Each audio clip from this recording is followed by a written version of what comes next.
Começamos o Jornal da Manhã desta sexta-feira com a seguinte pergunta: até quando o trabalhador brasileiro terá que sobreviver com um salário mínimo pago pelo governo federal, enquanto a corrupção e a farra com dinheiro público correm à solta pelo país? Atualmente, o salário mínimo no Brasil vale R$ 954, mas deveria passar de R$ 3.600 para garantir as condições mínimas de vida previstas na Constituição Federal. Esse cálculo não é feito por uma entidade qualquer, e sim pelo DIEESE, o Departamento Intersindical de Estatística e Estudos Socioeconômicos.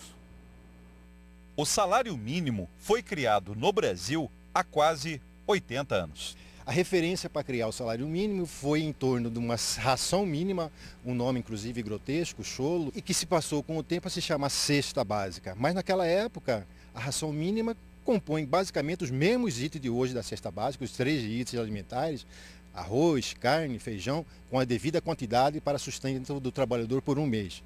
Quando foi calculado isso ainda na moeda R$1.000, colocaram 3, 4, 5% acima e passou-se a se chamar de salário mínimo. Nos últimos 30 anos, o DIEESE tem calculado o salário mínimo. Para o Departamento Intersindical de Estatística e Estudos Socioeconômicos, o valor ideal deveria ser hoje de R$ 3.682 e não os atuais R$ 954. Com base em que eles fazem isso? Fazem isso com base na Constituição brasileira, no seu artigo 7. Então ali está escrito: o salário mínimo deverá atender às necessidades de um trabalhador e de sua família, composta por 4 pessoas, referente à alimentação, transporte, a famosa e importante previdência, lazer. Então seria itens completos, não apenas uma cesta de sobrevivência, mas sim uma cesta digna, uma cesta cidadã. Independente do valor, o salário mínimo é considerado alto para quem o paga e baixo pelos trabalhadores que o recebem.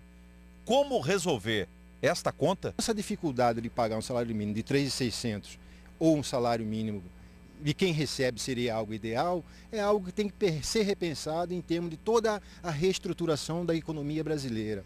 Existe concentração de renda, existe desigualdade, existe, mas também nesse campo específico a gente tem que pensar que existe o mercado de trabalho qualificado, o mercado de trabalho não qualificado. E por isso o salário mínimo sempre foi e sempre será apenas uma referência, apenas um estágio na vida do trabalhador. Ele tem que estar sempre pensando em vestir a camisa da empresa, contribuir com a Previdência, e isso é importante para que se mantenha uma política de renda mínima cada vez mais cidadã no Brasil. Eu acredito que o brasileiro ele nunca deveria focalizar em ganhar o salário mínimo, ele deveria trabalhar por si só e fazer acontecer para ele mesmo e ele mesmo fazer a renda dele. Se existe uma divergência sobre salário convincente e salário mínimo, me mostre uma sugestão, motivo do porquê. O convincente é aquela pessoa que estudou e quer ganhar um salário decente. O salário mínimo é um ponto de interrogação, para vamos pagar para ele não sabe nada mesmo, não sabe nem o que está fazendo. Vamos pagar alguma coisa, estilo de uma gorjeta.